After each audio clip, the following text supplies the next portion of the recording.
Barangay Love Stories. Love Stories. Masasabi nating tunay tayong nagmamahal kapag natanggap natin ang lahat ng tungkol sa taong pinili ng puso nating mahalin. Kaya magiging bulag at bingi na lang tayo sa anupaman ang maririnig o malalaman nating negatibo tungkol sa kanila. Ikaw kapuso, handa ka bang magkaroon ng kahati sa puso ng taong pinakamamahal mo? Dear Papa Dudut, minsan mali ring yung pagkonsinting ginagawa natin sa gustong mangyari ng puso natin. Kaya nga nagiging resulta ay nasasaktan lamang tayo sa huli. Kasi kahit alam natin na may mali na ay pilit pa rin natin ginagawang tama. Hello Papa Dudut, I'm Chris, 33 years old, taga Batangas at nagtatrabaho bilang isang virtual assistant. Matagal na rin po akong tagapakinig ng inyong programa na Barangay Love Stories. Kayo kasi talaga ang paborito kong DJ, kaya hindi ko pinapalampas ang araw na hindi makikinig ng sulat na inyong binabasa.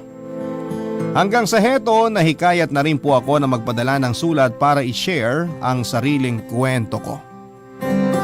Sa totoo lang Papa Dudut ay lumaki ako sa mahikayang pamilya. Wala na akong daddy pero ang mami ko ay nasa Spain at may iba nang kinakasama doon at 2 anak. Matagal niya na akong gustong papuntahin doon pero ayoko talaga kasi wala naman doon ang buhay ko. Kaya palagi na lamang siyang nagpapadala ng allowance sa akin na madalas pa nga ay sobra-sobra pa. Yun din ang dahilan Papa Dudut kung bakit tinamad na akong tapusin ang pag-aaral ko noon sa kolehiyo. Kasi alam ko naman na palagi akong may pera. At nang huminto ako sa pag-aaral ay nag-focus ako sa pagiging drummer sa isang banda dahil passion ko talaga ang music. At sa isang music festival na tinutugtugan namin ay doon ko naman nakilala ang babae na nagpatotoo sa akin ng mga salitang love at first sight, Papa Dudut.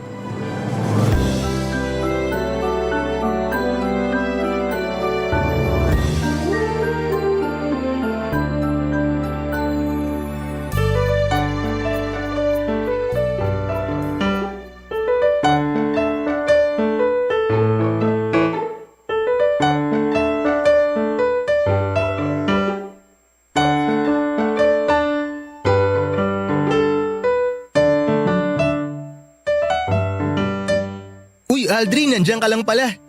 Kanina pa kita hinahanap eh. Ba't mo naman ako hinahanap? Ay nga pala, niligpit na mga gitara. Kapag nakuha ko na yung talent fee natin, pwede na tayo sumibat. Wala ka naman panggas? Gusto mong yosi? Hindi yung mga yan ang dahilan kung bakit kita hinahanap. Ha? Ano pala? Bro, nakita ko kasi na kinakausap mo kanina yung host nitong music festival eh. Ah, si Aika? Aika ba yung pangalan niya? Yung chinita na tisay tapos medyo hindi katangkaran? Oo, siya nga. Madalas na kasi siyang host ng mga music festival. Kaya kilala ko na rin siya. Ang ganda naman ng pangalan niya. Bagay na bagay sa ganda ng mukha niya. Itong tropa ko, mukhang tinamaan ka kay Aika. Ang ganda kasi talaga bro. May boyfriend na ba yun? Ang alam ko, wala. Ihikan kasi yun sa grabe kong rumakit. Kaya walang oras mag-love life. Sakto pala eh. Anong sakto? Di ba may girlfriend ka? Wala na. Mag-iisang buwan na akong single. Talaga ba? Parang nung 1 linggo lang, nakita ko may kadate kang babae ah. Wala na rin yun. Nakadate ko lang naman ng 1 beses yun pero wala ring dating eh. Ang bilis mo naman magsawa. Hindi man lang umabot sa second date. Ganun talaga. Kesa magsayang pa kami ng mga laway at oras namin sa isa't isa. Aldrin, favor naman oh. Pakilala mo naman ako kay Aika. Mukhang tinamaan talaga ako eh. Palagi ka naman tinatamaan basta nakakita ka ng tisay. Iba talagang tama ako ngayon bro. Mukhang magtitino na ako this time. Sus! Ilang beses ko na rin narinig sa'yo yan. Iba nga talaga ngayon, Pexman. Oh, bro. Ayan si Aika oh. Mukhang dadaan dito sa pwesto natin. Pakilala mo ako ha. Dali na. Ngayon lang naman ako hihingi ng pabor eh. Libre kita ng yosi mamaya. Pati na rin ang alak hanggang malunod ka. Sige na, basta ipakilala mo lang ako sa kanya, please. Sige na, kaya relax ka lang. Papalapit na siya dito eh. Hi Aika! Hi Aldrin! Ang ganda ng tugtog nyo kanina. Talaga? Nagustuhan mo? Oo, ang tas kaya ng energy ng mga tao nung kayo na yung tumutugtog sa may stage. Ang galing nyo nga eh. Hindi naman masyado, sakto lang. Aray! Oh, bakit? Wala. Biglang sumakit tong tagiliran ko. Parang biglang may sumiko. Oo nga pala. Tropa ko sa drummer ng banda namin, si Chris. Chris, si Aika. Hi Aika. Nice to meet you. Ang ganda mo pala talaga sa malapitan. Ang bilis mo namang mambola, Chris. Pero nice to meet you din. Kailangan ko na rin palang umalis kasi mag-aayos pa ako ng mga gamit ko. Okay, sige. Bye Aika. Babay din sa inyo.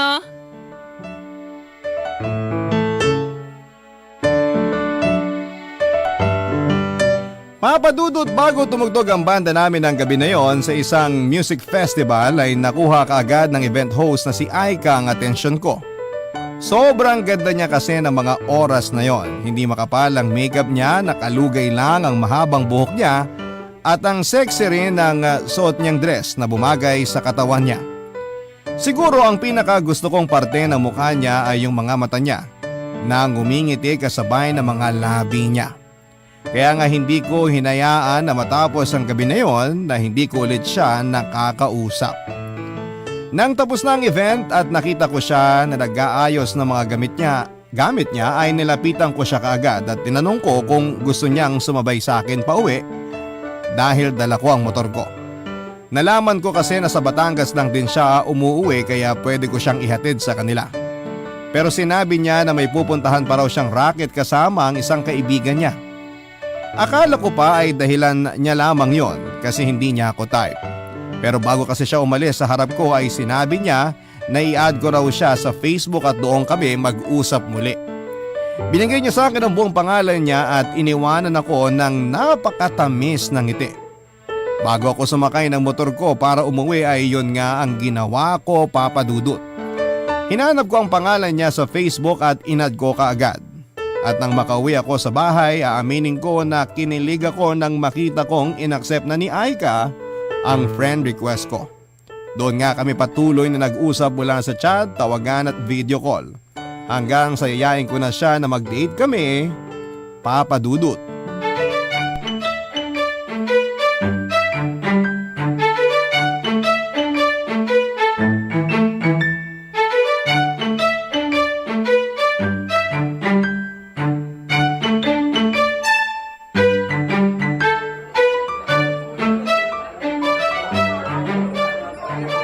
Nagustuhan mo ba yung kape dito? Oo naman. Lalo na tong in-order ko. Sakto yung timpla sa lasa na gusto ko.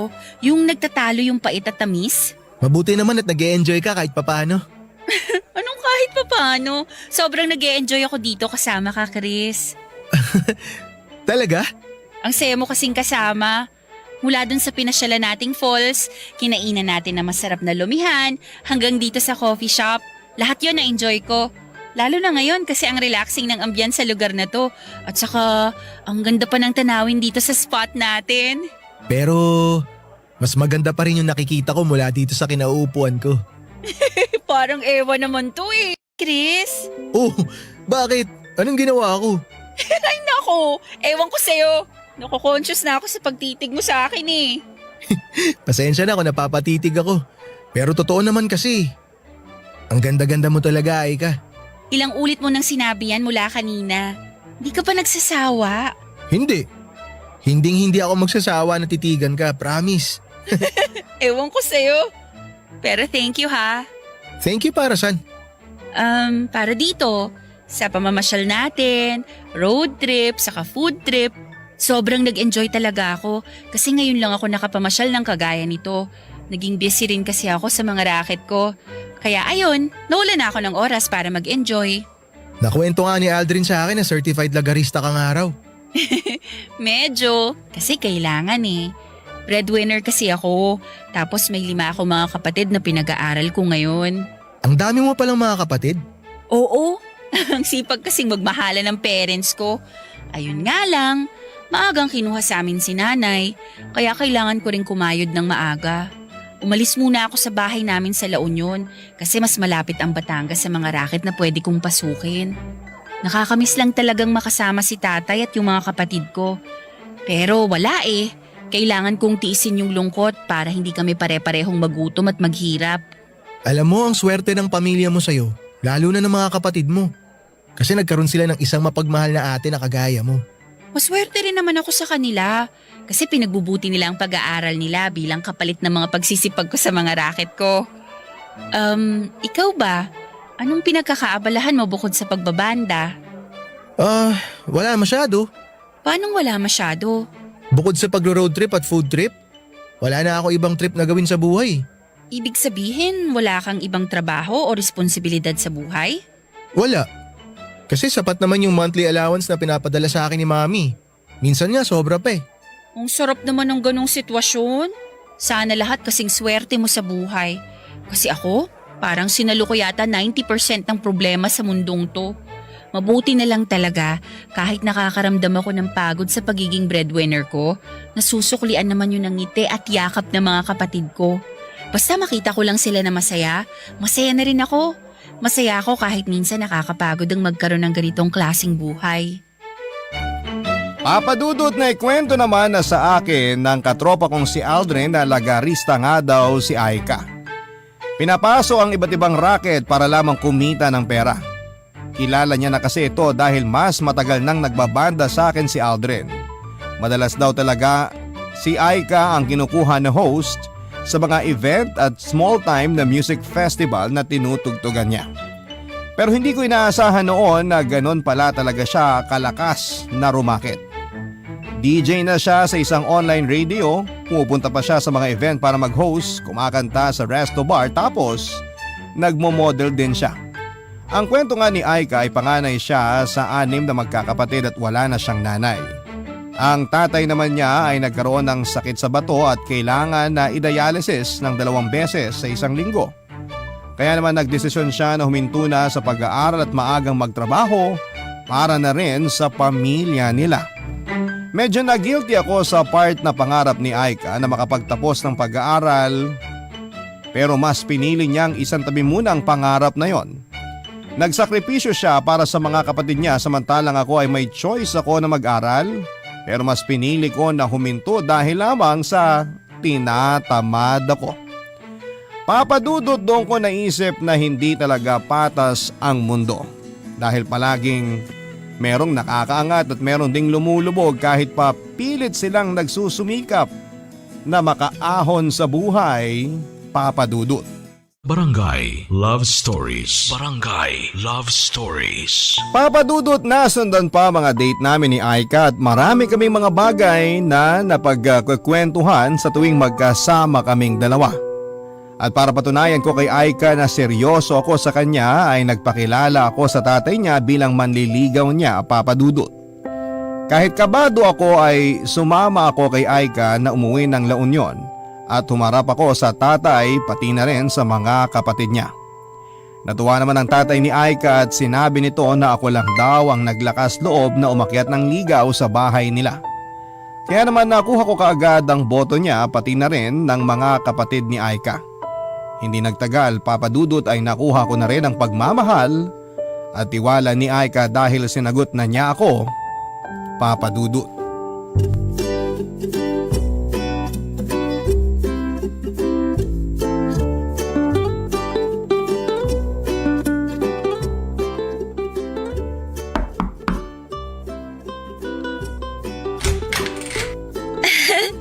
Ikaw pala yan, Chris. Kala ko naman poging jowa ko nang kumakatok dito sa pinto ng apartment namin ni Aika. Poging jowa pala ng beshi ko. Hello Nika. Hello din sa'yo, Chris. Halika, pasok ka. Salamat. Upo ka muna dyan sa sofa. Okay, sige. Thank you. Nagme-makeup lang si Aika pero palabas na rin yun ng kwarto. May gusto ka bang inumin o kainin habang naghihintay sa kanya? Wala naman. Busog pa ako. Huwag ka na mag-abala. Salamat, Nika. Tikman. Baka may gusto kang tikman habang wala pa dito yung beshi ko. Aha? Alam mo na, bagong putahe. Kasi naman, nakakasawa din yung paulit-ulit mo nang kinakain, di ba? Hindi naman ako mabilis magsawa, lalo na kapag paborito ko yung putahe. Pero alam mo minsan, kailangan mo rin tumikim ng dessert para maiba lang. Sige ka, ikaw rin. Baka maaga ka maumay sa beshi ko. Hoy, Nika! Ano yung naririnig ko na pinaghaharot mo na naman yung boyfriend ko? Oy, hindi ah! Masyado ka namang malisyosa. Pinapayuhan ko lang na next time magdala siya ng pagkain kasi nauumay na ako sa mga cup noodles natin dito sa apartment, no? Kahit parang iba yung narinig ko bago ako lumabas ng kwarto? Oo nga! Ano ka ba? Yun talaga yung sinabi ko. Tsaka hindi ko kaya type yung boyfriend mo. O siya, sige na. Babalikan ko lang yung nilalaban ko. Ingat ka sa racket mo, Beshi ha. Tsaka i-text mo ako, okay? Oo, magti-text agad ako sa'yo. Okay, very good. Iwan ko muna kayo dyan, ha? Sige Nika. Ang kulit talaga ng kaibigan mo, no? Sobra. Pagpasensyahan mo na ha. Ganun lang talaga magsalita yun. Ayos lang, nasasanay na rin naman ako. Ayos lang ba yung makeup ko ngayon saka yung pagkakapusod ko sa buhok ko? Oo naman, ang ganda mo nga eh. Talaga? Oo, maganda ka talaga. Tsaka kahit naman anong ayos ng buhok mo, kahit wala ka pang makeup, maganda ka pa rin sa paningin ko, baby. Naku ha, binubola mo na naman ako. Hindi pambobola yun, maniwala ka. Alam mo naman na ikaw ang pinakamagandang babae sa paningin ko eh. Baby, saan nga pala racket mo ngayon? Doon lang sa isang hotel na malapit dito, na-invite ako para kumanta sa isang private party. Maliit lang ang bayad pero okay na rin kaysa walang racket. Pwede ba ako manood? Ha? Hindi eh. Kasi private party yun. Kaya hindi pwedeng pumasok yung mga walang invitation. Sayang naman. Kasi gusto rin kitang mapanood na kumanta eh. Next time na lang, promise. Kapag hindi private party yung racket ko. Tara na baby. Baka malate pa ako sa racket ko eh.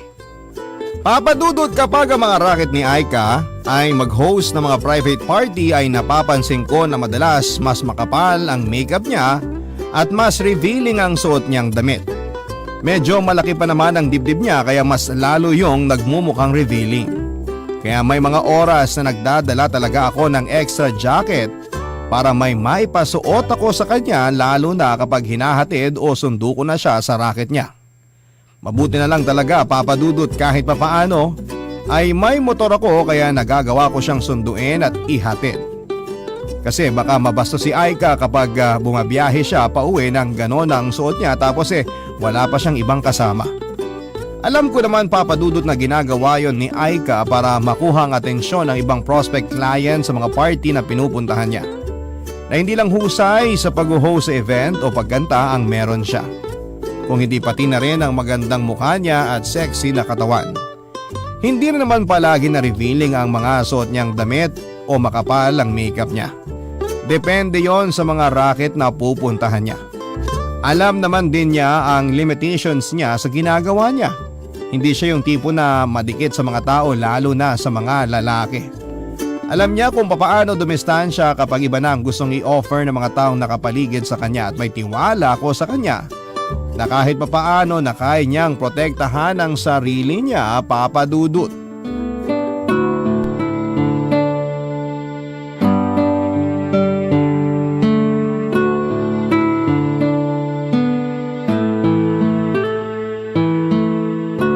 Hi baby! Malapit na ako sa studio, ikaw, nasaan ka na? Nandito na rin kami ni Nika sa resto bar kung saan ako kakanta ngayon. Oh, akala ko mag-host ka ng event ngayon. Hindi na tuloy eh. Mabuti na nga lang may binigay na racket si Nika kaya hindi masasayang ang makeup ko ngayon. Saang resto bar yan, baby? Ha? Ang sabi ko, saang resto bar ka kakanta? Para sunduin na kita pagkatapos ng gig ng banda namin.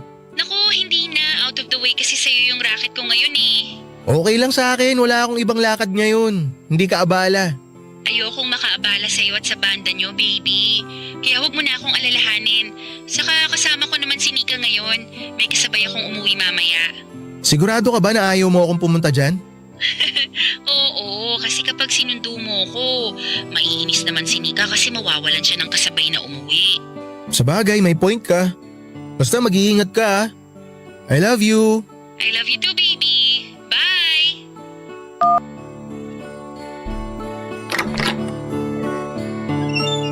Mabuti naman at dumating ka na, Chris. Nasaan na ibang kabanda natin? On the way na raw. Medyo maaga pa naman kaya okay lang kahit wala pa sila. Bakit pala hindi mo kasama si Aika? May racket siya ngayon. Anong racket niya? Mag-host ba siya ng event? Hindi hosting eh. Kakanta raw siya sa isang resto bar. Saan resto bar daw yun? Hindi ko nga alam eh. Hindi niya na sinabi. Sayang naman. Kasi kung magtatagal siya doon, pwede sana tayong dumiretso doon pagkatapos ng gig natin. Yun nga rin yung sabi ko sa kanya. Pero ang sabi naman ni Aika, kasama niya raw si Nika kaya hindi ko na kailangan sumunod dun. Si Nika yung maingay na babaeng kasama niya sa apartment, di ba? Yung pinakilala niya nang minsan dumalaw tayo doon sa kanila. Oo, siya nga yun. Alam mo, sa totoo lang, hindi ko gusto yung dating ng babae na yun. Oh, bakit naman? Kasi masyado siyang maingay. Ganun lang talaga yung si Nika pero mabait naman yun. Mukha naman talaga siya mabait. Kaya lang kasi, may naririnig ako tungkol sa kanya. Ha? Ano naman yun? Ang sabi kasi nung isang kabanda natin, nag-escort service daw yung si Nika. Hindi nga ako naniniwala kasi diba, ang kailangan dun maganda. Pero naisip ko na sexy naman si Nika. Kaya hindi imposible yun kahit hindi siya kagandahan. Uy, grabe ka naman kay Nika, bro. Baka naman chismis lang yan. Sana nga chismis lang. Kasi kung hindi, baka mamaya ibang racket na pala yung binibigay niya sa girlfriend mo. Kaya bantay-bantayan mo rin si Aika ha. Bago pa lang ang relasyon niyo. Kaya sigurado ako na marami ka pang hindi alam tungkol sa kanya. Papadudod si Nika ang madalas na nakakasama ni Aika sa mga racket niya. Kung anong revealing minsan ang mga sinusuot ni Aika ay mas revealing ang mga damit ni Nika at mas makapal din ang makeup nito. Tapos medyo bastos pa ang mga salitang lumalabas sa bibig niya. Madalas nga ay sinasaway na siya ni Aika sa mga pagmumura niya o kaya ay bastos na mga salitang sinasabi niya. Tinatawanan ko lang yon kahit ang totoo ay medyo naiilang ako sa mga kilos niya. Sa totoo lang din, papadudod ay hindi ko gusto na madalas siyang sinasamahan ni Aika. Pero syempre ayoko namang maging controlling na boyfriend sa kanya at mas nauna nang nakilala ni Aika si Nika. Sino ba naman ako para kontrolin siya sa mga bawat kilos at desisyon na ginagawa niya? Sigurado naman ako na kahit ganon si Nika, hindi nito na-impluensyahan si Aika ng kahit na anong tungkol sa masamang bagay na ginagawa niya, papadudot. Barangay Love Stories. Barangay Love Stories. Papadudot, medyo nainis rin talaga ako sa mga sinabi ng kaibigan kong si Aldrin tungkol kay Nika. Ang dating kasi sa akin ay parang ang bilis niyang maniwala sa mga chismis na halata namang hindi totoo. Kahit na gano'n ang ugali, pananalita at kilos ni Nika, imposible na pasukin niya ang ganoong klase ng trabaho. At mas imposible na maging bayarang babae rin ang girlfriend ko. Siguro ay binase rin ni Aldrin ang pananamit at makeup ni Nika ang naging panguhusga niya. Ganon naman kasi talaga ang tao, hindi ba? Mas nauuna pa tayong manghusga sa kung ano ang nakikita ng mga mata natin at sa mga naririnig ng mga tenga natin.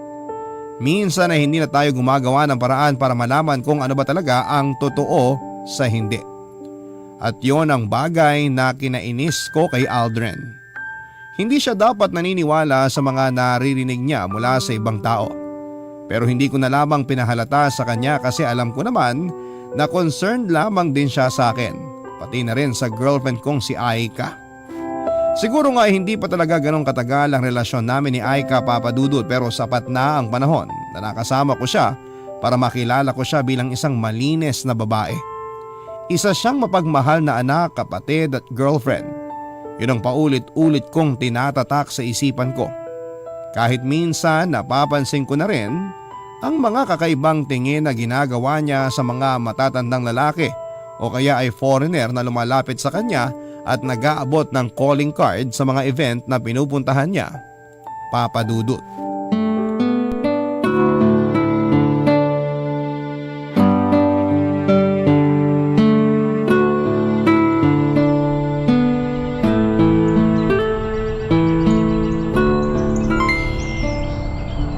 Baby, Upo muna tayo sa may banda doon. Napapagod na rin kasi ako maglakad-lakad eh. Sige, sakto kasi mapuno nga sa pwesto na yun.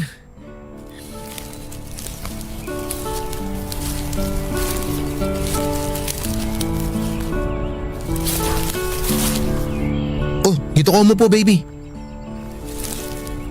Ay, sa wakas, nakaupo rin.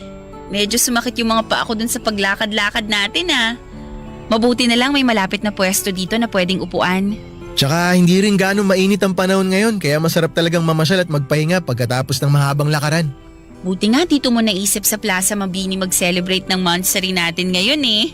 Palagi na rin kasi tayong kumakain sa mga restaurant kapag special day natin. Kaya ito yung pumasok sa isip ko na gawin natin ngayong araw na to.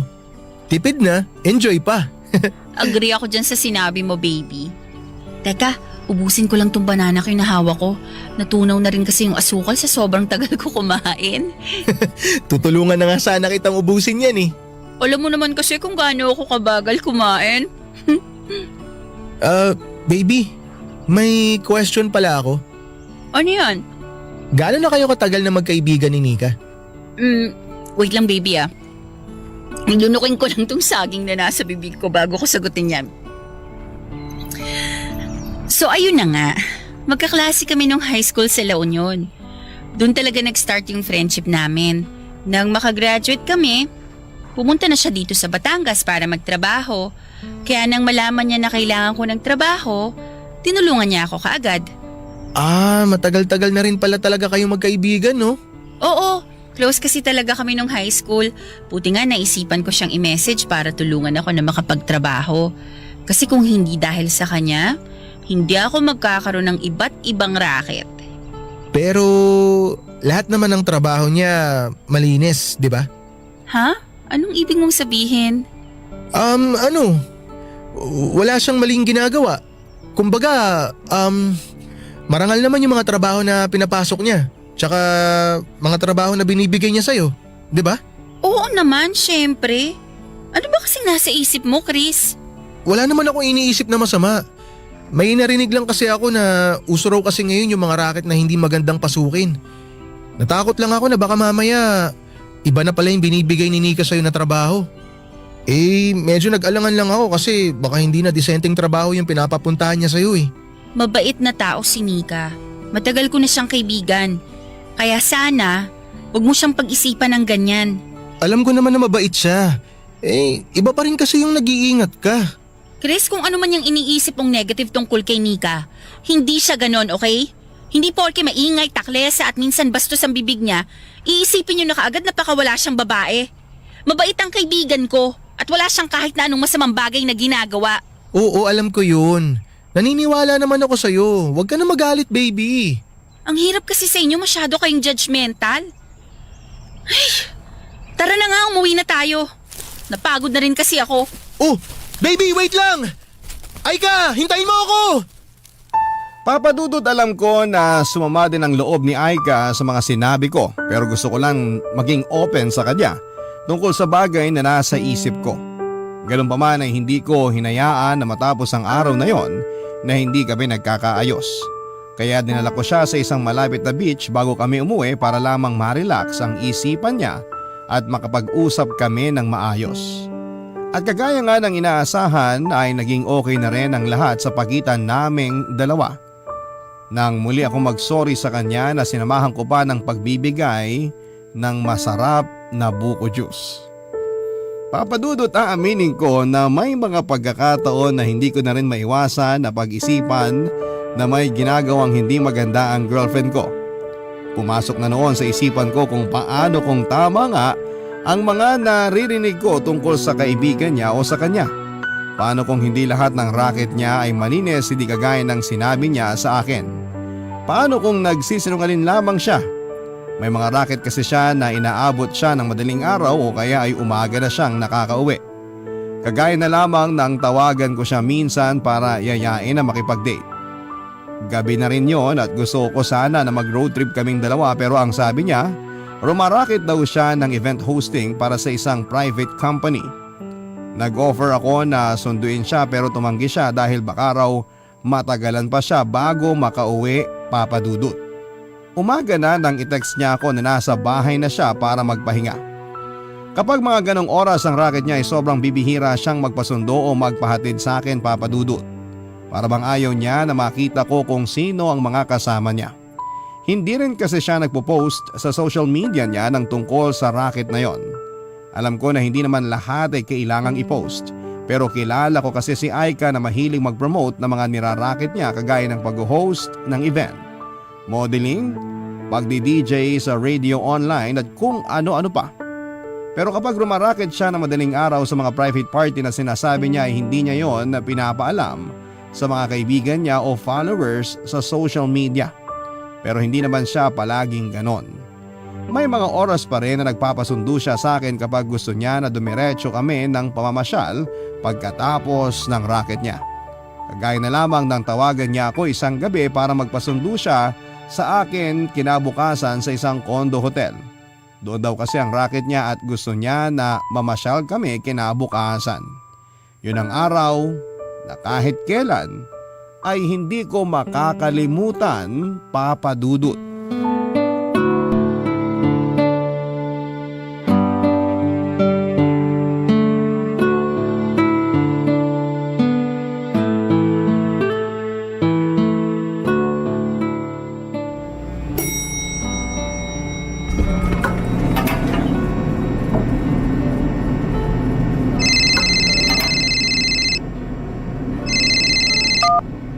Hello?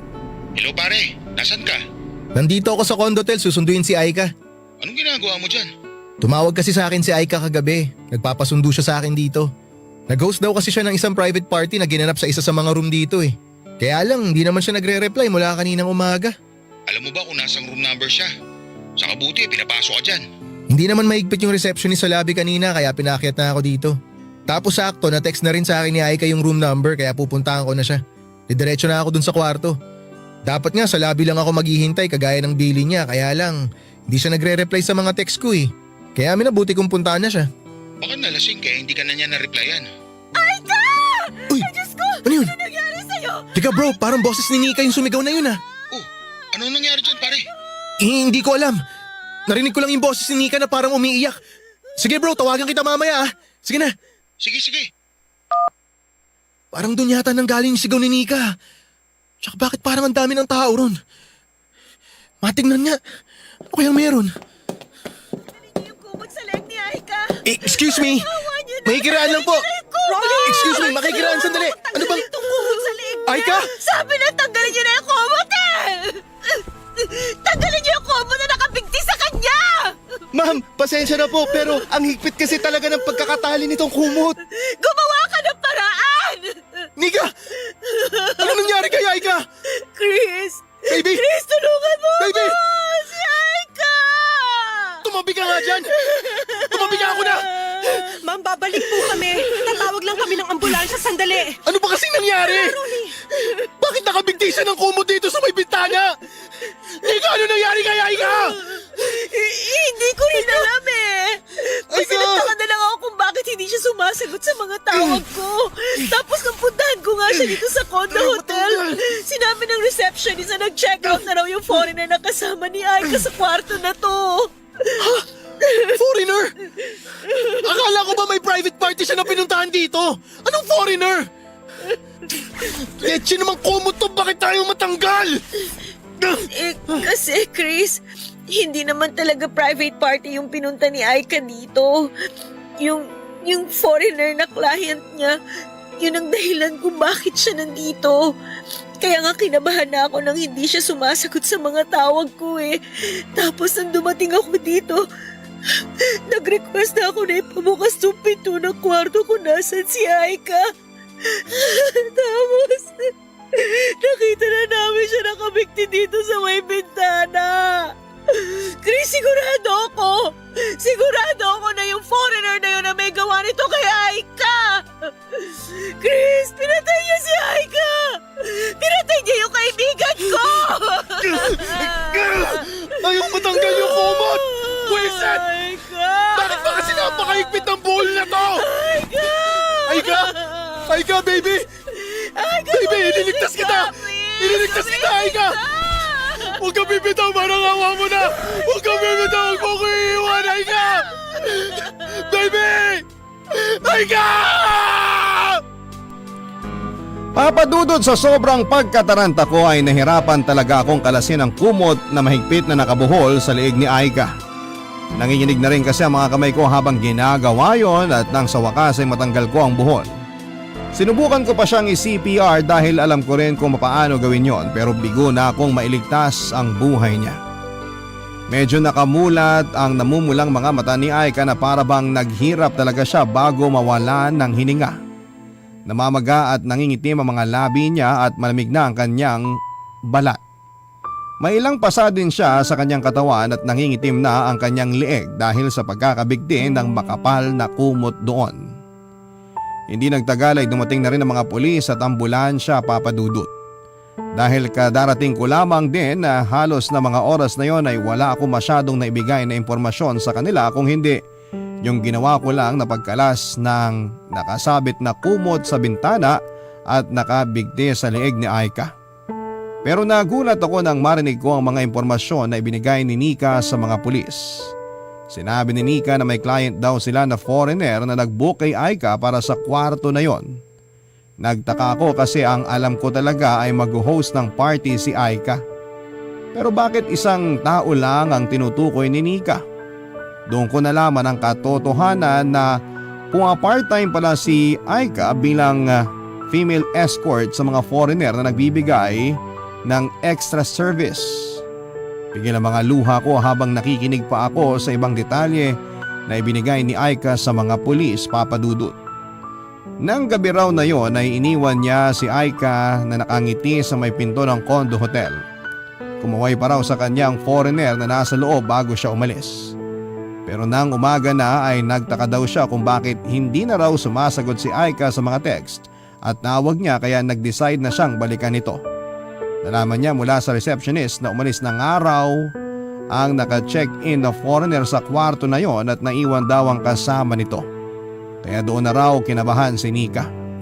Nang hindi sumasagot si Aika mula sa loob ng kwarto ay nag-request siya sa staff na piliting buksan ang pintuan at doon nga ay tumambad sa kanila ang malamig ng katawan ni Aika na nakabigti gamit ang makapal na kumot na nakapulupot sa may bintana. Papadudot sa sumunod pang investigasyon ay nalaman namin na mayaman pala ang foreigner na kasama ni Aika ng gabi na yon. Kaya hindi kaagad ito nakasuhan. Sinabi nito na iniwan nitong buhay si Aika sa loob ng kwarto at iniwanan pa nga ng maraming pera na nakita naman sa loob ng bag ni Aika.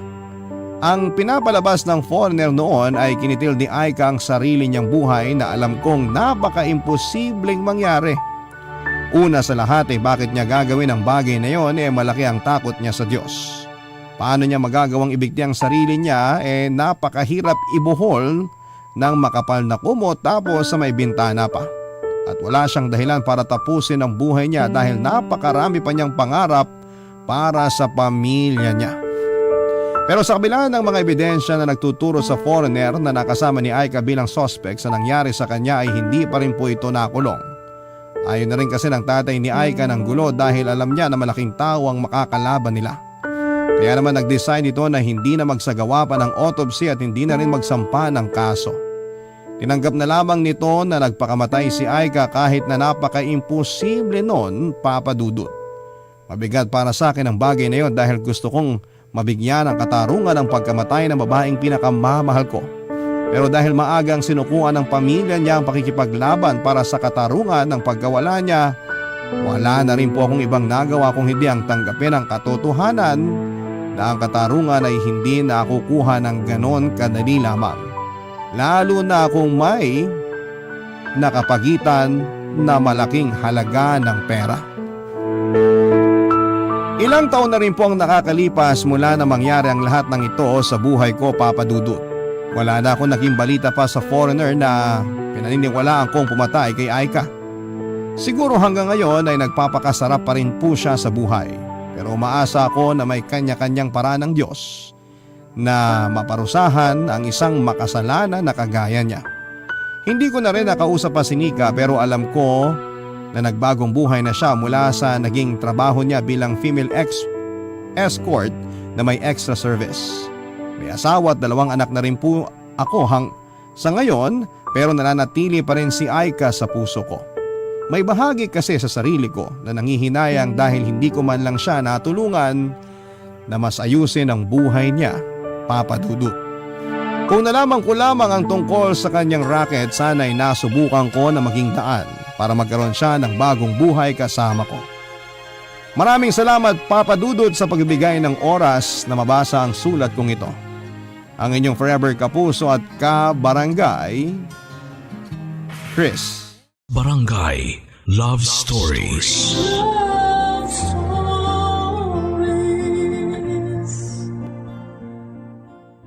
Barangay LS 97.1. 97.1. Number 1. Forever. Ang mga kwento ng pag-ibig, kwento ng buhay, at kwento ng pag-asa dito sa Barangay Love Stories. Love Stories. Kung ang kwento ng buhay mo ay nasa isang libro, hindi mo kailangang manatili sa pahina kung saan ka nagkamali. Ang tunay na determinasyon ay nasa isang tao na kayang magsimula muli, kahit na hindi ito magiging madali. Ikaw, kabarangay, kanino ka humuhugot ng inspirasyon para makabangon mula sa pagkakalugmok dahil sa isang pagsubok?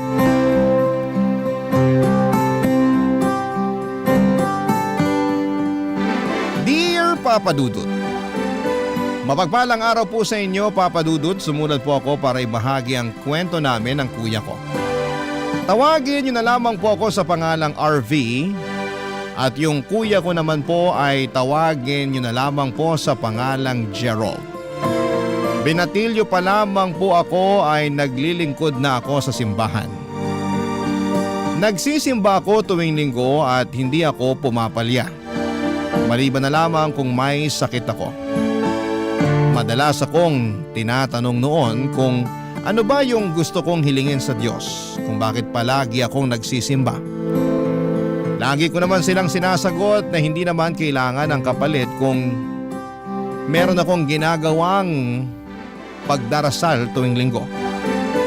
Pero kung gaano po ako kaaktibo sa simbahan ay kabaligtaran naman po nito ang Kuya Gerald ko. Papa Dudut, pareho pong relihiyoso ang mga magulang namin, kaya gusto po nila na maging ganon din kami ni Kuya. Ang problema ay maloko at pasaway ang kapatid ko, kaya madalas akong napapahamak dahil sa kanya. Mabait naman siya pagdating sa akin, pero hindi ko maintindihan kung bakit bigla na lang naging malayo ang loob niya sa mga magulang namin.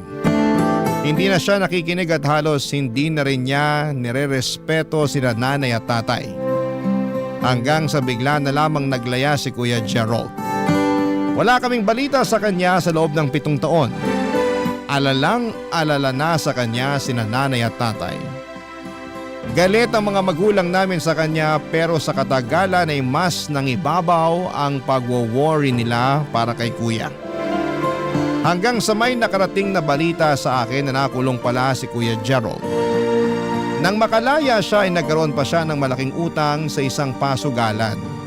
Kaya hinahunting na siya ng mga pinagkakautangan niya.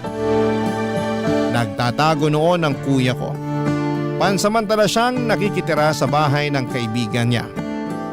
Pero dahil nagiging pabigat na rin siya doon, ay gumawa na ng paraan yung kaibigan niya para makontak ako. Pinuntahan ko siya at doon na kami nagkaroon ng pagkakataon para makapag-usap muli, Papa Dudut.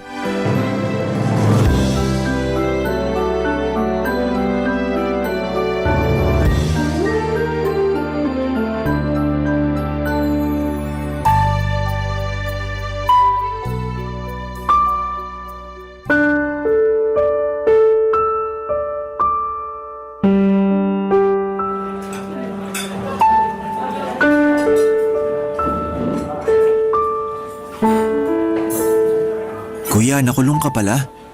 Bakit hindi ka man lang nagsabi sa amin nung nagkakaproblema ka na? Natulungan ka pa sana ni nanay at tatay. Ano na maaasahan ko sa mga yon? Parang ikaw nga lang yung anak nila eh. Palagi na lang yung mga mali ko yung nakikita nila. Lalo na si tatay. Nag-aalala rin sila sa'yo. Ang tagal ka na naming hinahanap. Bakit naman ako hanapin ni nanay at tatay? Para ipamukha sa akin na patapon lang yung buhay ko? Hindi naman sa ganon, kuya. Siyempre may nagawa ka ring mali noon kaya hindi mo sila masisisi kung magagalit sila sa'yo. Puro ka pakikipagbasag ulo. Tapos bigla ka pang nawala na parang bula. Kaya mo ba ako hinahanap para sabihin sa akin yan? Kuya, hinanap kita kasi nag-aalala kami sa'yo. Teka, bakit ka ba nakulong? Wala ka nang pakialam dun. Kuya naman, may pakialam ako kasi kapatid kita. Akala mo ba masaya ako na kapatid kita? Kasumpa-sumpa ka na maging kapatid para sabihin ko sa'yo. Kahit gusto kong gumawa ng tama, wala pa rin namang silbi. Kasi ikaw lang yung laging nakikita ni nanay at tatay. Mali ka nang iniisip, kuya. Mahal ka nila. Na-appreciate naman nila yung mga ginagawa mo eh. Kuya, gustong gusto ka na nilang makasama. Kaya please, sabihin mo sa akin kung anong problema para matulungan ka namin. At para makabalik ka na sa amin. Di na ako babalik sa bahay na yun. Parang ibabalik mo lang ulit ako sa kulungan kapag sumama ako sa'yo. Kausapin mo na lang si nanay at tatay. Maiintindihan ka nila. Yung may intindihan nila. Wala. Wala nakakaintindi sa akin sa pamilya natin. Kaya umalis ka na. Hindi ko kailangan yung tulong nyo. Kuya, hindi ka na pwedeng bumalik sa tinutuluyan mo ngayon. Hindi na nila gusto na doon ka pa nakatira. Sa bahay ka na lang. Kahit wala ka pang trabaho ngayon, tatanggapin ka pa rin naman ng mga magulang natin. O kung gusto mo, doon ka na lang muna sa bahay namin ng asawa ko. Asawa? May asawa ka na? Oo kuya, ang tagal ko nang gustong ibalita sa'yo. Ikaw nga rin dapat yung best man ko pero hindi pa rin namin alam noon kung saan ka hahanapin. Di congrats. Buti ka pa, malaya ka na sa mga magulang mo. Hindi naman nila ako ginawang bilanggo kuya. Hindi mo yun naramdaman kasi ikaw yung paborito nilang anak.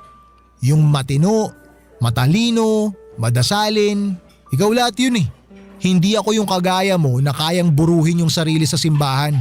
Wala naman ako mapapala kakasimba eh. Nagsasayang lang ako ng oras dun. Diyan ka nagkakamali kuya. Hindi pagsasayang ng oras yung paglalaan ng panahon para makinig sa mga salita ng… Tumigil ka na, ayoko na makinig sa'yo. Naririndi na ako sa mga sinasabi mo. Kaya kung pwede umuwi ka na lang. Ha? Pakisabi sa nanay at tatay mo, hindi na ako babalik sa bahay. Di bali na magpalaboy-laboy ako. Kesa naman habang buhay nila akong insultuhin. Kuya, wag mo namang sabihin yan. Umuwi ka na. Sasamahan kita. Kahit ako na yung kumausap sa kanila. Basta bumalik ka lang. Tama na, RV. Matanda na ako. Kaya ko na sarili ko. Umuwi ka na. Tsaka ilagay mo to sa kukote mo ha. Wag mo na ulit akong pupuntahan dito. Naintindihan mo? Papadudot galit sa mga magulang namin si Kuya Gerald dahil pakiramdam niya ay nawalan siya ng kalayaan noong pinaiwas siya sa mga kabarkada niya. Bukod sa madalas siyang masangkot sa gulo ay nakakarating din sa amin na iba-iba yung mga babaeng nakakasama ni Kuya. Inaalala ng mga magulang namin na baka makabuntis si Kuya at hindi naman niya mapanagutan dahil hindi niya kayang magseryoso sa isang relasyon.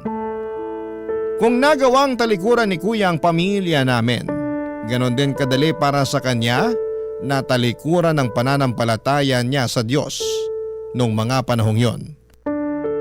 Para sa kanya isang malaking kalokohan lamang yung paniniwala namin kaya kahit na anong gawin namin ay hindi namin siya makumbinse. Sa kabila ng pagpapaalala at pagpapaiwas ng mga magulang namin kay Kuya sa mga barkada niya, ay hindi pa rin namin siya napigilan.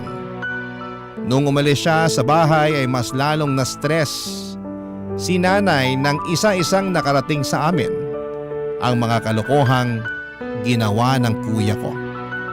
At isa na nga roon yung kinakatakutang mangyari ng mga magulang namin, ang makabuntis si Kuya Gerald.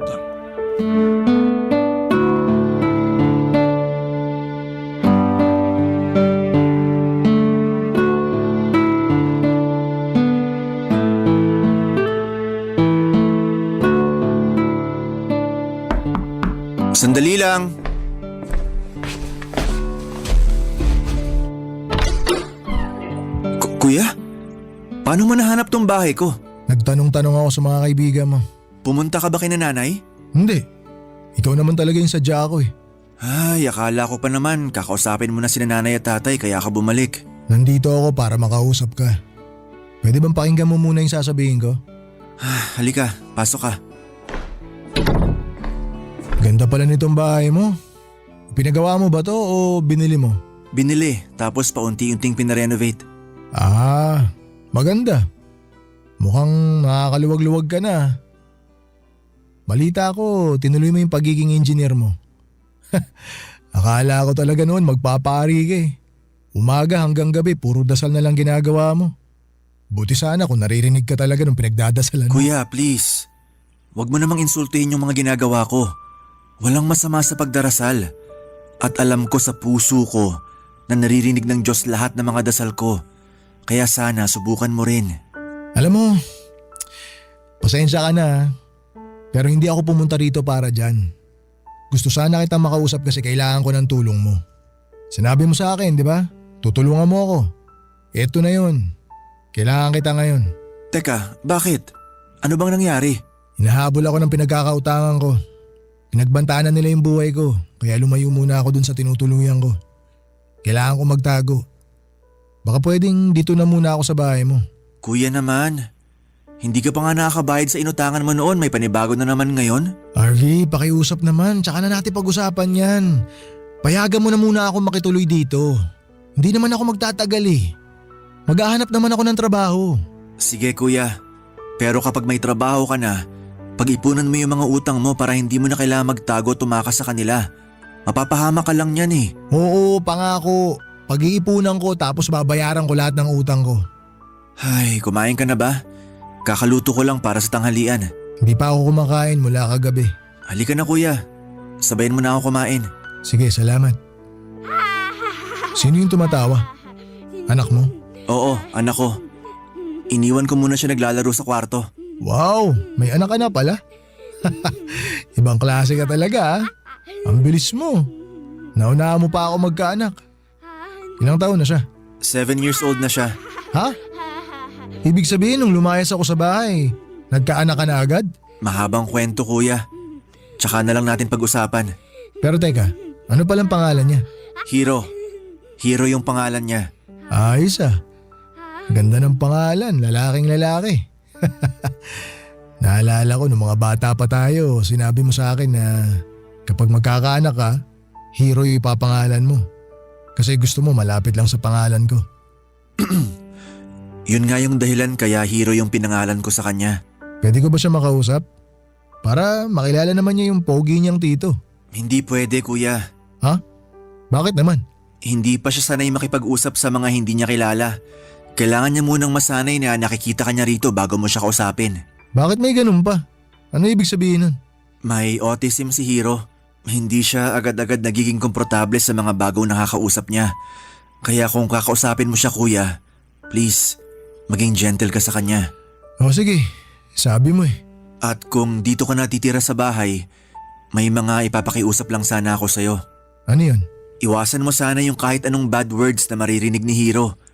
Kung may gusto kang sabihin sa akin o kung sakaling magalit ka, sa labas tayo mag-uusap, hindi sa maririnig ng bata. Sus, yun lang ba? Walang problema sa akin yun. Sige na, maghain ka na. Gutom na ako eh. Papadudot walang kaalam-alam si Kuya Gerald na yung batang inaakala niya na anak ko ay anak niya pala. Noong lumaya siya sa bahay ay pinuntahan kami ng ex-girlfriend niya na nabuntis niya. Naitago niyo na lamang po sa pangalang Nika. Pero dahil estudyante pa lamang si Nika at hindi tanggap ng mga magulang nito ang pagbubuntis, ay sa amin ito iniwan ng bata. Nangako naman ito na magtatapos lamang muna ng pag-aaral at maghahanap ng trabaho. Pagkatapos daw noon ay babalikan ito sa amin si Hero. Pero 7 taon na yung lumipas kahit anino ni Nika ay hindi na namin nakita pa. At ang tanging pag-asa na lang namin na magkaroon pa ng magulang si Hero ay ang pagbabalik ni Kuya Gerald. Pero dahil matagal siyang nawala, kami na muna ng asawa ko ang kumupkop sa kanya dahil matanda na ang mga magulang namin para mag-alaga pa ng bata. Lalo na't espesyal ang pangangailangan ni Hiro. Papa Dudut, wala naman akong balak na ipagdamot kay Kuya Gerald ang pamangkin ko. Pero bago ko sabihin sa kanya na may anak siya, gusto ko munang makasigurado noon na maayos na ang buhay niya at kaya na niyang magpakaama sa bata. Ayokong maramdaman ng bata na hindi ito tanggap ni Kuya kaya ginawa ko muna ang lahat para matulungan ang kapatid ko na maayos ang buhay niya. Higit sa lahat ay para maibalik ang pananampalataya niya na matagal nang nawala, Papa Dudut. Barangay Love Stories. Barangay Love Stories. Papa Dudut, maayos naman si Kuya sa unang buwan ng pagtira niya sa bahay namin ng asawa ko. Sumusunod siya sa mga napag-usapan namin at hindi siya sumisigaw, hindi siya nagbabanggit ng kahit na anong masasamang salita na hindi pwedeng marinig ni Hiro. At higit sa lahat ay tumagal siya sa pinasukan niyang trabaho. Hanggang first year college lang ang natapos niya at hindi na niya na ituloy ang kurso niya dahil sa madalas niya na paglalakwatsa. Kaya naman hindi naging madali sa kanya na makahanap ng mapapasukan.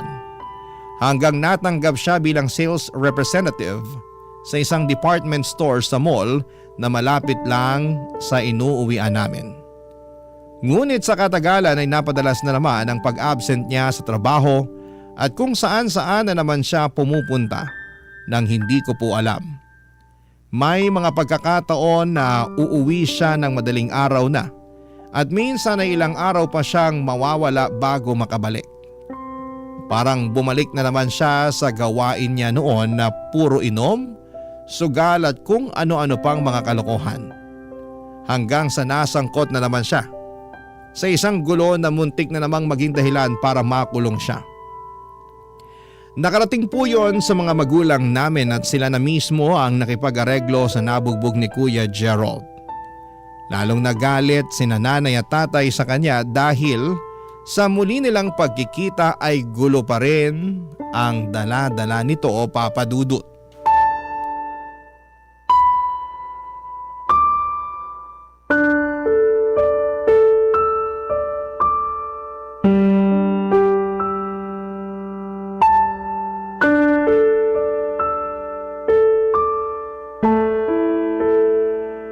Kuya, pwede ba tayong mag-usap? Nakapag-usap na kami ni nanay at tatay. Ang dami na nilang sinabi sa akin. Durog na ako sa sermon nila. Gusto mo pang dagdagan? Kuya, gusto lang kita makausap bilang kapatid mo. Hindi ako si nanay at mas lalong hindi ako si tatay. May gusto lang akong itanong. Naguguluhan na kasi ako sa mga ginagawa mo eh. Kung bakit ka nagkakaganyan. Huwag mo na lang kasing pakialaman yung buhay ko para matahimik din yung sayo. Hindi pa ba sapat na masaya ka na sa pamilya mo?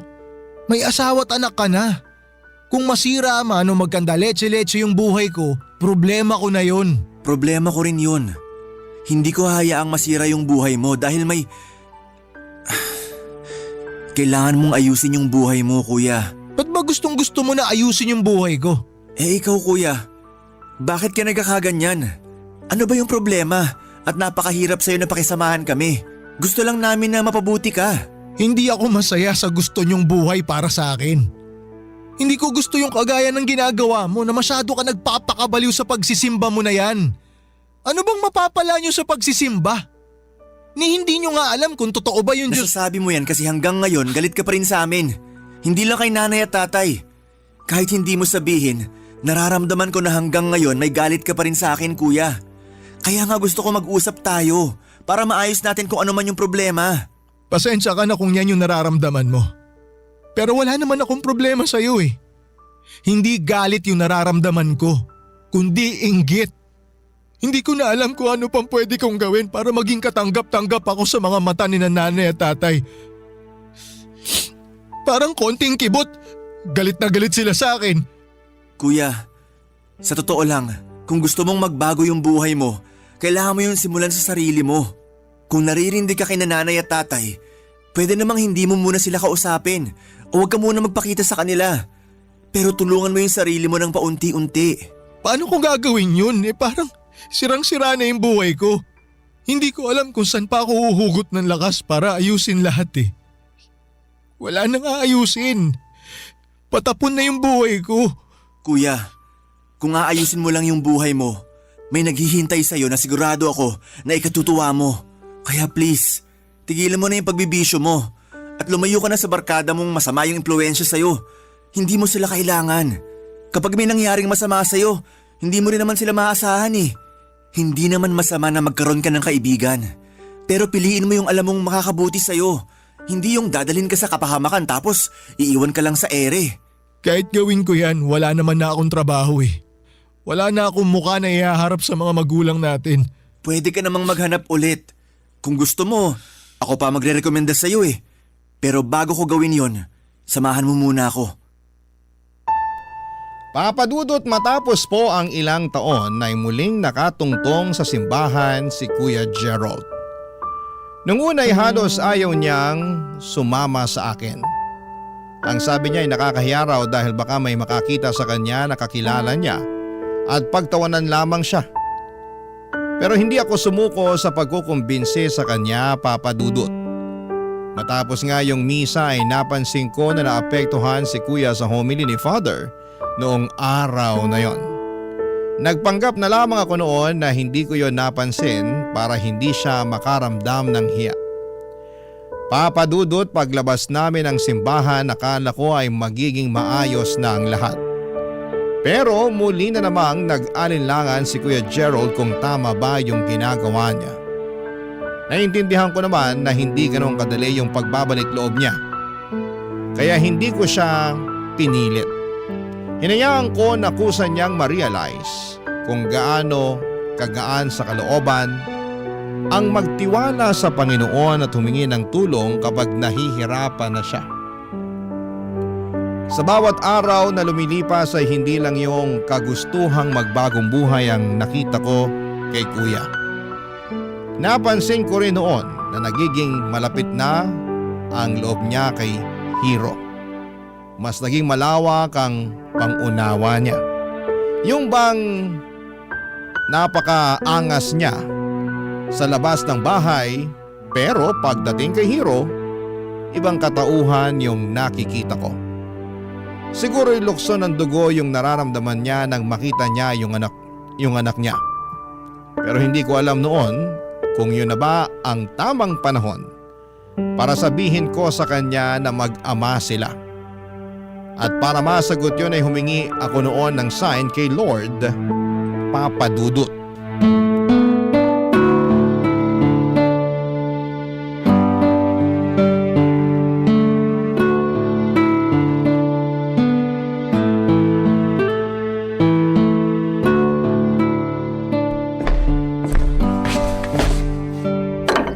Ayan, pwede na tayong kumain. Hindi ba natin hihintay na asawa at anak mo? Bukas pa sila uuwi. Nagpaalam sa akin si Mrs. Doon sila matutulog sa bahay ng parents niya. Pero okay lang ba sa mga magulang niya na nandun din yung anak ninyo? Nako, kung alam mo lang kuya, tuwang-tuwa sila kay Hiro. Sila pa nga mismo nagre-request na pumasyal kami ron eh. O bakit hindi ka sumama? May gagawin kasi ako ngayon. Ganun ba? Ano ba yung gagawin mo? Baka makatulong ako. Ang totoo, ikaw talaga yung dahilan kung bakit hindi ako sumama sa kanila. Ha? Bakit naman ako ang dahilan? Eto, para sa'yo talaga yan. Lampin. Anong gagawin ko rito? Hindi naman siguro ako babalik sa pagkabata, di ba? Alam mo ba kung kanino yan? Siyempre hindi. Teka, kanino ba to? Sa anak mo, kuya. Anak ko? Nagbibiro ka ba? Paano naman ako magkakaanak ang tagal ko ngang nawala? Bago ka pa maglayas noon, may nabuntis ka kuya. Si Nika. Pumunta siya sa bahay para manghingi ng tulong. Hinahanap ka niya kasi ikaw daw yung nakabuntis sa kanya. Akala nga namin nung una, niloloko lang kami ni Nika kasi iniwan niya sa amin yung bata para makapagpatuloy siya sa pag-aaral niya. Pero habang lumalaki si Hiro, nakikita ka namin sa kanya kuya. Ha? Teka, sandali Ibig bang sabihin, anak ko si Hiro? Pero sabi mo, anak mo siya. Nag-decide ako na hindi mo na sabihin sa'yo yung totoo Kasi alam kong hindi ka pa handa sa responsibilidad ng isang ama. Isa pa, ang dami mong gustong gawin sa buhay. Kaya naisip ko na baka hindi mo maging priority si Hiro. Kaya sana hindi ka magalit sa ginawa ko. Napamahal na rin kasi siya sa amin kaya… Bro, wala akong karapatang magalit sa'yo. Ikaw na nga sumalo sa lahat ng responsibilidad ko sa anak ko sa loob ng 7 taon eh. Ay… Pero hindi ko lang alam kung anong gagawin ko ngayon. Sa tingin mo ba, kaya ko na magpakaama sa kanya? Sa tingin ko, oo kuya. Pero sana mapanindigan mo yung ginagawa mo ngayon. Yung paglayo mo sa bisyo. Si Nika, may balita ka ba sa kanya? Wala na kuya. Hindi na siya nagparamdam ulit mula nang iwan niya sa amin si Hiro. Wala ba siyang ibang sinabi o ibinilin sa'yo? Wala kuya. Ang sabi niya lang nung nagkwento siya, ex-girlfriend mo na siya. Binigay niya sa amin yung bata kasi hindi raw tanggap ng mga magulang niya na magkakaanak siya ng ganun kaaga. Ay, kasalanan ko kung bakit nangyari yun. Pinilit ko lang naman si Nika na maging kami. Sobrang lala ako nun. Matagal niya nang gustong makipaghiwalay sa akin pero ayaw ko lang pumayag kaya ayun. Napilitan na lang siya sa relasyon namin. Hanggang sa nabuntis ko na nga siya. Sandali, alam mo na nabuntis mo siya? Oo. Isa yun sa dahilan kung bakit ako lumayo. Akala ko noon hindi ko na makikita yung anak ko kasi alam ko na ilalayo siya ni Nika sa akin. Kaya nagulat ako nung sabihin mo na ako pala ang tatay ni Hiro. Nagsinungaling pa ako sa'yo nung sinabi ko na naunahan mo pa akong magkaanak. Anong plano mo ngayon kuya? Hindi ko alam. Sa totoo lang wala akong plano. Pero susubukan ko. Susubukan at kakayanin ko na magpakaama kay Hiro. Papadudot, ramdam ko noon na nakaramdam ng takot si Kuya Gerald nang malaman niyang si Hiro ang anak niya. Natakot siya hindi dahil sa responsibilidad kundi dahil hindi niya alam kung deserve ba niya ng isang kagaya niya na magkaroon ng anak na kasing bait at kasing sweet ni Hiro. Nagkamali ako sa akala ko noon na hindi niya agad matatanggap ang anak niya. Nang magkaroon sila ni Hiro ng pagkakataon na makapagbanding bilang mag-ama ay nakita ko at naramdaman ko kung paano niya pahalagahan yung bata. Yung dating kuya na kilala ko na basagulero, palainom at walang pakialam sa nararamdaman ng isang babae ay kaya rin palang magmahal ng isang batang inosente. Papadudot, medyo napanatag na ako noon dahil alam kong kayang-kaya nang magpakaama ni Kuya Gerald kay Hiro. Nagtinu siya sa trabaho niya at sinigurado niyang na ibibigay niya lahat ng mga kailangan ng anak niya. Ang kaso, may isa siyang hindi nagawa noon. Simula kasi nang malaman niyang anak niya si Hiro ay hindi na siya ulit sumasama sa amin sa pagsisimba. Kapag inaaya ko siya, kahit sa simpleng pagdarasal lamang ay ramdam ko na umiiwas si Kuya Papadudot. Hanggang sa inamin niya sa akin na napilitan lang pala siyang sumama sa akin noon sa simbahan. Nalungkot ako sa parting yon para tulungan ko siya. Pero kahit mahirap ay gusto ko pa rin siyang tulungan na manumbalik yung paniniwala niya. Alam ko kasi na mas magkakaroon ng magandang epekto yon sa buhay niya. Pero napagtanto ko na hindi na pala ako ang dapat na gumagawa noon, kundi siya na lamang mag-isa. Papadudot, mga kabarangay, hindi ko siya dapat pilitin. Dahil kusa itong mangyayari kung gugustuhin niya. Barangay Love Stories. Barangay Love Stories. Papadudot, hinayaan ko na sa bahay na lang muna tumira si Kuya Gerald dahil bukod sa hindi pa niya kakayaning umupa ng bahay, para sa kanila ng anak niya ay gusto rin naming makasama si Hiro. Sinabi ko kay Kuya lahat ng mga kailangan niyang paghandaan para sa anak niya at malaki-laki talaga ang magagastos. Lalo na't nagte-therapy pa rin ang bata. Wala na sana akong problema noon kay Kuya Gerald pero hindi kami nagkakasundo kapag nakakarinig ako ng pangiinsulto mula sa kanya. May mga pagkakataon kasi na parang ginagawa niyang katatawanan yung pagiging religious namin ng asawa ko. Ginagawa niya yon kasi lagi niyang sinasabi na non-believer siya at mabubuhay siya kahit wala siyang kinikilalang Diyos. Pero alam ko na sa kaloob-looban niya, naniniwala pa rin talaga siya at pinipilit niya lang na itanggi yon. Papa Dudut, hindi ko akalaing darating ang isang malaking pagsubok sa buhay ni Kuya Gerald. At lahat kami apektado rin doon. Nang isama kasi ni Kuya si Hero para mamasyal ay hindi ko alam na isasakay niya pala sa motor yung bata. Sa pagkakakilala ko kay Kuya ay maingat naman siyang magmaneho pero noong araw na yun ay nasangkot sila sa isang aksidente. Sumalpok sila sa isang pangpublikong sasakyan dahil sa lasing na driver nito ay nagkaroon po ng aksidente.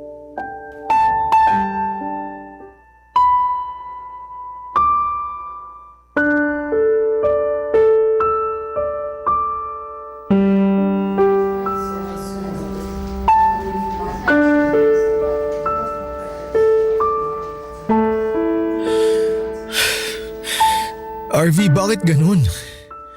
Hindi pa rin nagkakamalay si Hero. Kuya, please, kumalma ka. Hindi makakatulong kung magpanik ka ngayon. Kailangan natin maghintay, okay? Hindi ko alam kung kakayanin ko pa maghintay ng ilang oras, bro. Paano kung abutin pa to ng ilang araw? Ako dapat yun eh. Ako dapat yun na koma at hindi siya. Kasi kasalanan ko yung nangyari. Kasalanan ko to. Hindi kasi ako nag-iingat eh. Kuya, hindi rin makakatulong kung sisisihin mo pa yung sarili mo. Magdasal na lang tayo. Pwede ba, RV? Huwag mo na munang ipilit sa akin yan.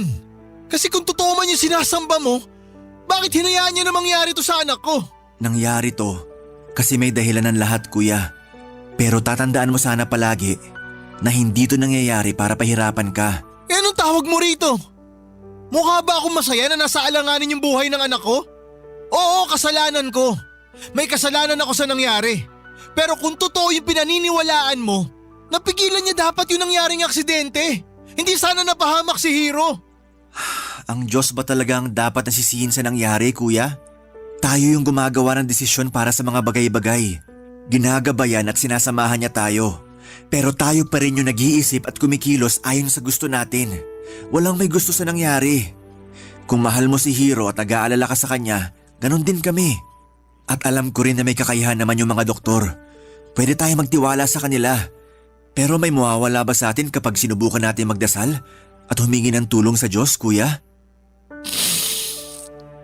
Kuya, alam ko naguguluhan ka pa ngayon at maraming tumatakbo sa isip mo. Pero alam mo sa sarili mo kung ano yung makakapagbigay sa'yo ng kapanatagan ngayon. Huwag mong suluhin yan. Itaas mo sa Panginoon at sigurado ako na hindi ka niya bibiguin. Subukan mo lang, kuya. Wala namang mawawala. Hindi mo kailangan dalhin mag-isa yung problema, kuya. Nandito ako. Kami ni nanay at tatay. Hindi ka naman namin iiwan na mag-isa rito. Siya nga pala, kuya. Nakausap na ni nanay at tatay yung nakabangga sa inyo. Sasagutin na lang daw niya yung lahat ng gastusin dito sa ospital. Gusto makipag-areglo. Pero sabi namin, kakausapin ka muna namin kung balak mo magsampa ng kaso. Ayoko na munang isipin yan.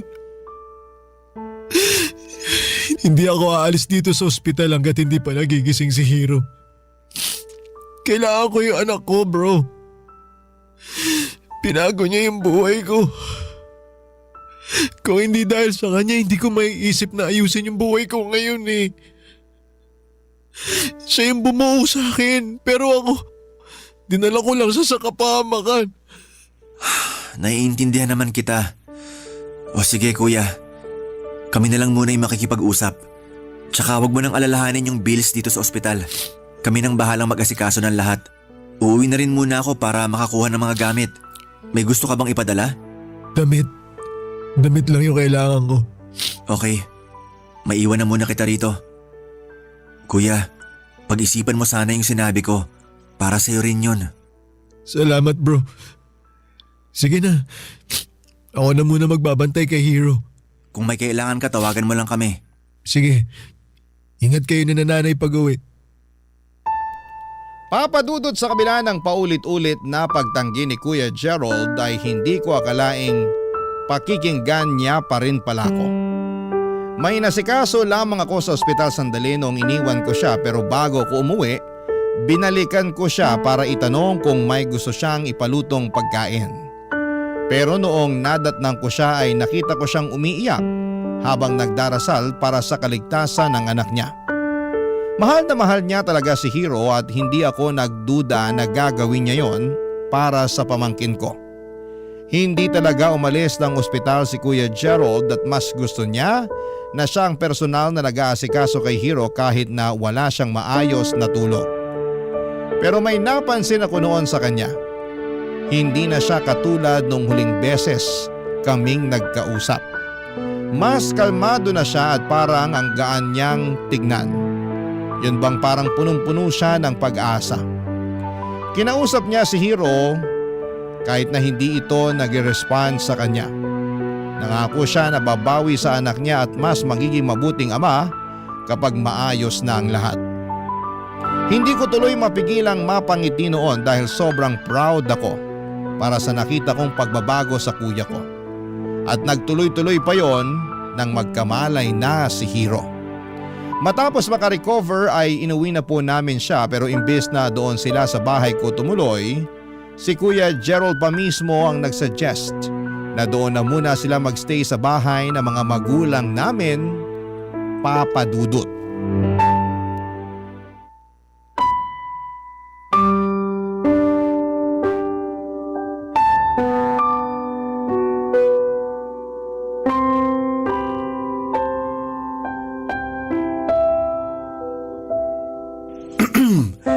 Parang iba yung ngiti mo ngayon, kuya.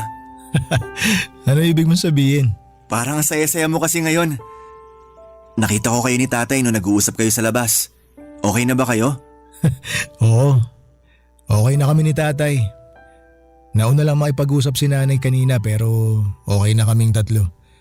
Sabi nga nila dito na lang daw muna kami ni Hero para may kasama sila. Ano namang sinabi mo? Siyempre pumayag ako. Ako pa ba yung tatanggi wala pa rin naman kaming malilipatan. Basta kuya, laging bukas yung bahay ko para sa'yo. Salamat bro Sobrang solid mo talaga.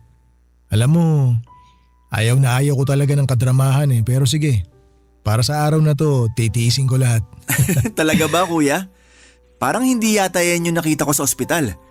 Kung gagawin nga lang movie yung nangyari, baka tumulo na pati uhog ko sa iyak mo Sige, mambuli ka.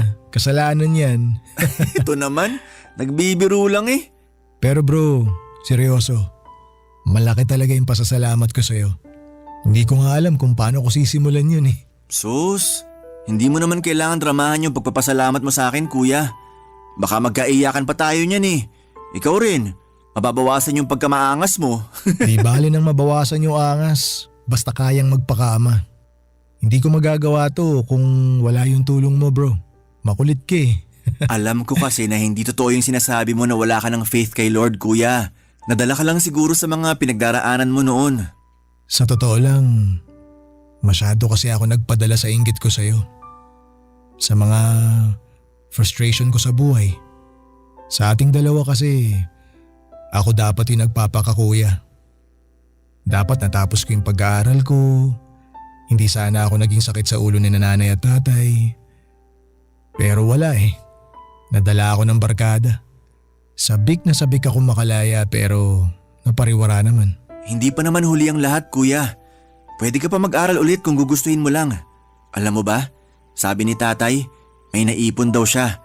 At kung maisipan mo raw na bumalik sa pag-aaral, hindi raw siya magdadalawang isip na gamitin yun sa'yo. Hindi ba kahihiyan yun? Lalo na nakulong na ako noon. Sirang-sira na ako bro. Hindi totoo yan kuya. Hindi ka pa sirang-sira. May pagkakataon ka pa para makabawi sa sarili mo. Mag-aral ka. Pwede mo naman iwanan kina nanay si Hero o kaya kumuha ka na mag-aalaga sa kanya gaya ng ginawa namin noon. Hindi ko pa kayang magbayad ng mag-aalaga kay Hero sa ngayon. Sus, yun lang pala Ako nang bahala ron. Basta ituloy mo lang yung pag-aaral mo kuya. Ako yung pinaka magiging masaya kapag nakatapos ka na. Ano ka ba, hindi ko na matatanggap yan. Sobra-sobra na yung naitulong mo sa akin bro. Walang sobra pagdating sa pamilya kuya. Ang swerte ko talaga sa inyo. Maswerte rin ako na kapatid kita. Kasi kung hindi dahil sa'yo, hindi ako magkakaroon ng cute at napaka-sweet na pamangkin.